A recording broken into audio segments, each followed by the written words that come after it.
Hello दोस्तों, कैसे हैं आप सब। उम्मीद करता हूँ अच्छे होंगे। आज आप लोगों के लिए एक और सच्ची घटना लेकर आया हूँ जो सुनकर शायद आपके रोंगटे खड़े हो जाएं। तो चलिए शुरू करते हैं।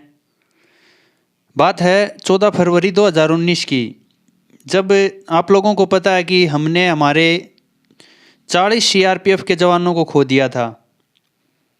तो शुरू से देखते हैं कि ये सब हुआ तो हुआ कैसे और किसकी गलती की वजह से, क्योंकि आज तक उस चीज़ का पता नहीं लग पाया कि ये सब आखिर हुआ कैसे और किसकी गलती थी, क्या वजह थी।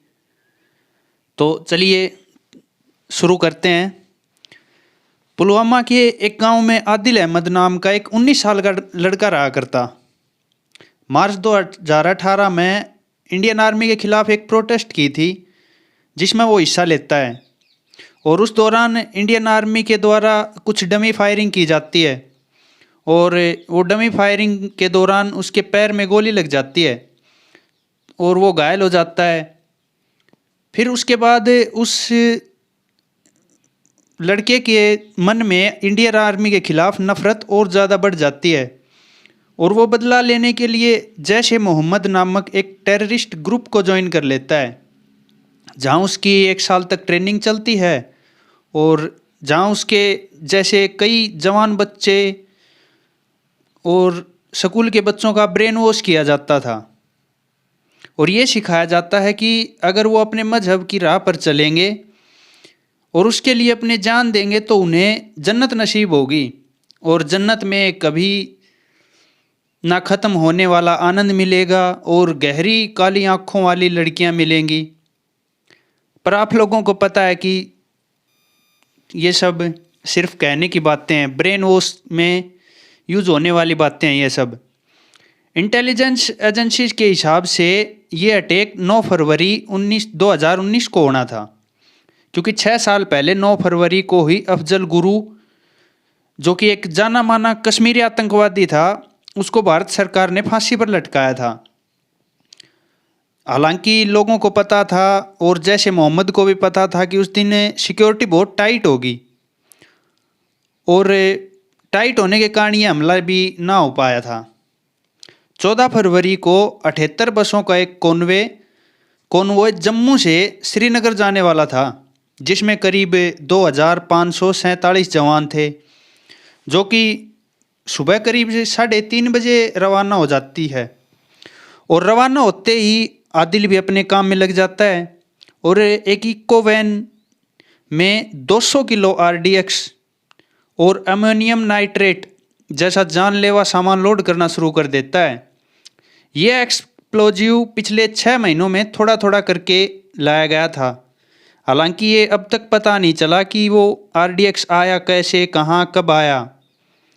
तो बस थी, वो अपने रास्ते से जा रही होती है और दोपहर में करीब 3:37 पर आदिल अपनी वैन हाईवे पर चढ़ा लेता है और पीछे से CRPF की बस में टक्कर मार के वो बटन दबा देता है और ब्लास्ट कर देता है, जिसमें हमारे 40 जवान शहीद हो जाते हैं और 70 जवान घायल हो जाते हैं। अब ये गलती किसकी माने या किसकी ना माने, ये सब तो हम और आप नहीं बता सकते। तो अब देखते हैं कि ये हुआ तो किन गलतियों के कारण हुआ। अब जम्मू से श्रीनगर का इतना लंबा सफ़र तय करने के लिए कभी भी जवानों को बाय रोड नहीं जाना होता, उन्हें हमेशा एयरक्राफ्ट्स प्रोवाइड किए जाते हैं और उस टाइम भी उन्होंने मांग की थी एयरक्राफ्ट्स की, लेकिन सरकार ने उन्हें साफ मना कर दिया। दूसरा ये हुआ कि जब कॉन्वॉय जा रही होती है तो रोड को ब्लॉक कर दिया जाता है ताकि कॉन्वॉय के बीच में कोई सिविलियंस की गाड़ी ना आए और कोई दुर्घटना ना हो।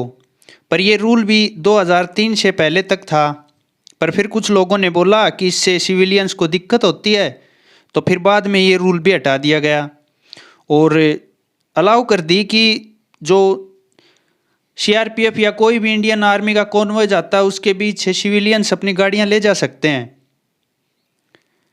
और ये भी गलती मानी जाती है कि अगर उस टाइम वो सिविलियंस की गाड़ियां अलाउड ना होती तो शायद हमारे जवान बच सकते थे। और ये इतना बड़ा ब्लास्ट हो गया जिसके कारण खामियाजा हमारे 40 जवानों को भुगतना पड़ा और अपनी जान गंवानी पड़ी। आतंकी हमला तो था ही, लेकिन उससे बचा भी जा सकता था अगर सरकार थोड़ा सहयोग करती। आज भी हमारे देश में जब कुछ भी होता है तो बस आर्मी आर्मी के नारे गाने लगते हैं, सब आ जाते हैं, लेकिन उनकी हालत इतनी ख़राब कर रखी है कि कई इंटरव्यूज़ में खुद पैरामिलिट्री की फोर्सेस बताती हैं कि खाना तक टाइम पे नहीं मिलता उन लोगों को। छुट्टी की तो बात छोड़ो, और एक्स्ट्रा काम और करवाते हैं वो अलग। खैर, आप सबसे निवेदन है कि सभी डिफेंस फोर्सेस का रिस्पेक्ट करें और अपने देश से प्यार करें। जय हिंद दोस्तों। वीडियो पसंद आई हो तो लाइक शेयर ज़रूर करना, और ऐसी वीडियो और सच्ची घटना जानने के लिए या सुनने के लिए हमारे चैनल को सब्सक्राइब ज़रूर करें। धन्यवाद।